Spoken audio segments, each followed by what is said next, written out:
Another hot, humid day with storms popping in the afternoon hours. It was nice to have a quiet morning, but the afternoon has not been quiet. We continue to see showers and storms sit in the same locations for a good period of time, and that's what's led to flooding concerns this afternoon. I showed you this Skynet camera at 4 o'clock. I showed it to you 5 to 10 minutes ago, and it looks almost the exact same, right? Dark skies off in the distance. That's because heavy rain continues to blanket eastern parts of Sumner County, parts of Trousdale County. It's dry in Gallatin. This is looking towards Castalian Springs. It's just pouring rain for areas east. Now, the coverage of showers and storms is once again quite sparse this afternoon, but if it is on top of your house or your drive or your plans, it is coming down in buckets. It's a blinding rain out there. So the largest cluster of storms remains for areas east. So this is now across parts of Trousdale County, northern parts of Wilson. This dips into parts of Smith County as well. Becoming a little bit lighter across our Kentucky tier, and the showers and storms that were in Benton County are moving away from us.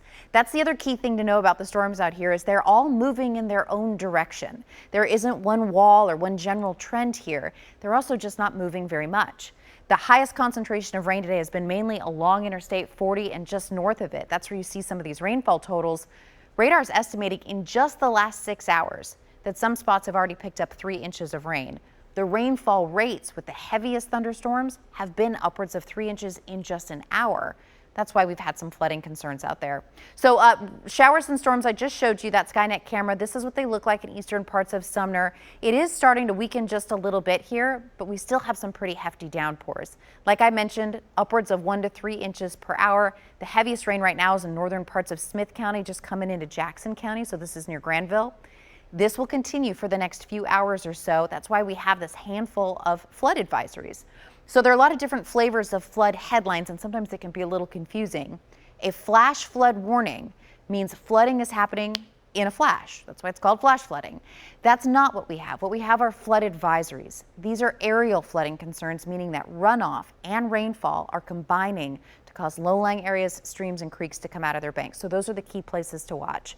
Near Clarksville, that warning in effect until 6:30, or the advisory. For Carroll County until 7:45. For Sumner, 6:45. You tracking with me? Overton, 6:15. It's a lot. It's a lot to keep track of.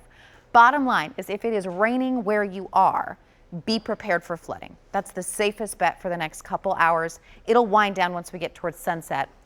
The thunderstorms for areas east, this largest cluster that we've had, it is starting to rain itself out. Still some hefty downpours in Sumner County. Trousdale, you're starting to get a little bit of a break. I mentioned the heaviest now on the border of Sumner and Jackson.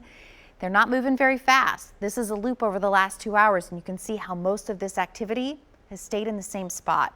So if it's raining where you are, it'll likely keep raining for the next hour or so, not looking to wind down significantly until closer to 7:30 or 8 o'clock. Key thing to know this weekend, we're going to do a whole lot of the same, showers and storms in the afternoon, but on Saturday, there will likely be a couple that pop up in the morning. That may snarl some outdoor plans.